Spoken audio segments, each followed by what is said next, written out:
Candace Owens has decided to essentially join forces with Tucker Carlson in lauding the efforts of Nicki Minaj to spread disinformation about the coronavirus vaccine.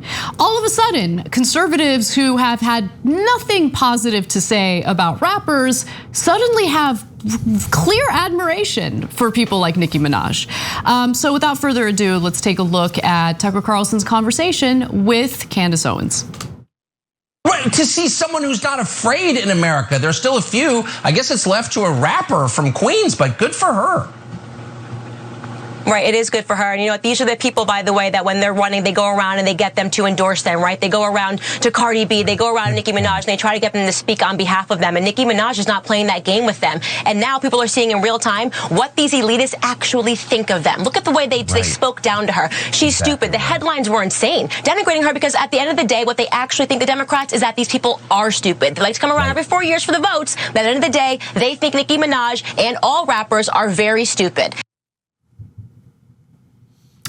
I don't, what? Yeah, so let me try to break this down. First of all, I just quick aside here on Tucker Carlson, of all people, to tell them the truth, a rapper from Queens.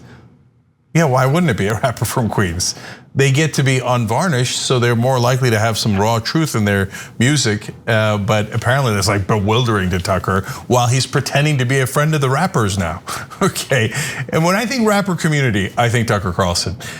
So then Candace Owens comes in with this incredibly ironic take. They're like, oh, they take it for granted, and then they use them, and then they call them stupid. And can you believe how? But wait a minute, are they taking them for granted?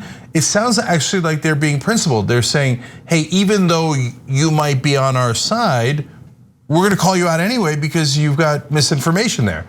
Would Tucker Carlson do that? Candace Owens? Would any Republican do that? Hey, you know, Trump's on our side, but he's actually wrong about this. I've never seen it, right?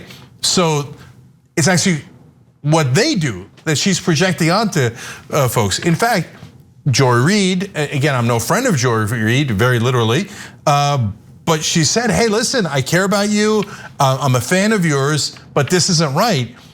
That's actually principled. Yeah, I just think it's funny how conservatives will use specific people for their little culture war issues, right?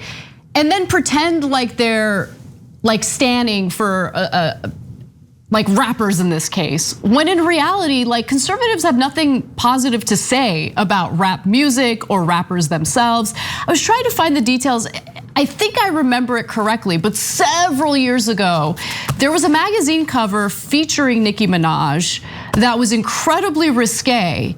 And the conservatives, like their heads exploded about it. Like they could not believe it, like how dare she? So like spare me the, oh no, we think Nicki Minaj is super smart and we love her and good for her. I guarantee you, if she said one negative thing about either Donald Trump or woke Nicki Minaj, woke, it's like she's helping them with their culture war right now. And so it's like perfect rapper, perfect person with a platform to exploit so we can keep the culture war going. And I wanna remind you of specific instances where conservatives said some pretty awful things about rappers and the rap community. Remember when Common, the rapper Common, was invited to the White House? I remember that was a huge controversy. This was during the Obama administration. After the Chicago rapper Common was invited to a poetry event night at the White House organized by Michelle Obama, Fox News labeled him a vile rapper on their website. Now they're a friend of rappers. Yeah, totally. Oh yeah, they love the rap community, right? Common is like the most benign rapper there is. And they're like, look at this black guy who's a vile rapper, okay? Right, but they get to like, whatever's convenient for their culture war in that moment. So in that moment, it was convenient to be anti-rapper for their culture war. In this moment, it's super convenient for them to be pro-rapper. Anna, can you imagine if we were as absurd as them? Yeah. And now all of a sudden, because Nicki Minaj said something we don't agree with, we're like, you know what, rap is a problem in America. Yeah. Okay, it's really polluting our culture. We're against rap. Like, what a weird stance. No, we just happen to disagree with one thing Nicki Minaj said. But Anna's right, for them, who cares about consistency? Totally. Who cares what I said yesterday? It doesn't matter. My audience is a bunch of schmucks. They'll believe anything I say. They'll even believe that I'm really into rap.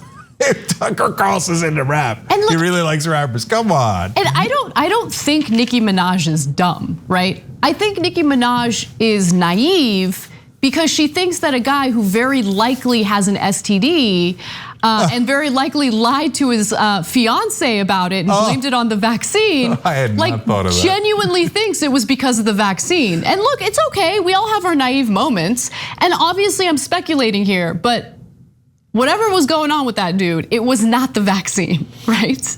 Yeah, I mean, I had not thought of that angle, but it's definitely not the vaccine. We know that. Right. There's no reported instance of that.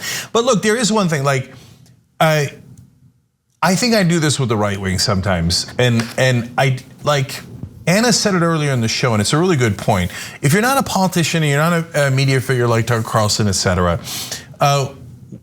We have to try hard to be more open-minded to people. It's not their job, and I say this too, they're not, if you're a plumber, you're a dentist, you're an accountant, it's not your job to follow politics or science or medicine. Now, I know obviously it's a giant issue, and if you're a big celebrity like Nicki Minaj, unfortunately you do have more responsibility, and that's kind of a pain in the ass, but you do, right? Because now everybody's worried about their balls, because Nicki Minaj had one tweet, right? And now ironically, Republicans are thinking, should I try rap? Like all of these consequences that are, this is, Brett in the morning meeting was talking about the butterfly effect here, right? One guy cheats on his fiance, gets swollen balls in Trinidad. And now we have to convince millions of people it doesn't lead to swollen balls. It's a global economy, what can I say? And reporters are shouting questions to the president. Would you have a comment on Nicki Minaj's cousin's friend's balls? Right? That's what we've, so that's why I love her unrestrained attitude, and yes, I can like her music, I can like her attitude in general and say that particular comment is wrong, and then some follow comments are wrong, but everything in America just becomes tribal instantly. Totally. And the right wing then switches tribes depending on what's convenient. Also, look, I have one final piece of evidence to bolster our claims in this story. So I'm gonna go to the last graphic here, and it is a tweet, a notorious tweet from Ben Shapiro, because this is what conservatives tend to really think about rap and rap music, rappers and rap music. Fact, rap music isn't music. And if you think it is, you're stupid. Interesting. Fascinating. Unless it's Kanye West and he's trying to take away Democratic votes in 2020, then we really like rap music. Totally. And unless it's Nicki Minaj talking about swollen balls, we really like swollen balls. And her music, Kanye, now officially we're going backwards, music. But every other black person, I mean rap, I mean the things in your culture and your community that you care deeply about that we white right-wing conservatives don't care about at all is not music. It's stupid. Okay, it's stupid. You're stupid for caring about it. Oh, the police abuse you all the time and you sing about it like we're supposed to care? No, we sent them to do that. That's why we don't care, and it's not music. Now all of a sudden though, all of them, they love Nicki Minaj. Oh my God, they can't stop. Ice Cube was in the Raiders game, right? That's why half the stands was right wingers, because they love rap music now. There are a lot of great ways to watch the Young Turks, but is there a best way? Of course, the best way is to watch live. Tune in weekdays, 6 p.m. Eastern, 3 p.m. Pacific. You get our uncensored, unapologetic version of the news that you won't get anywhere else. Watch us live.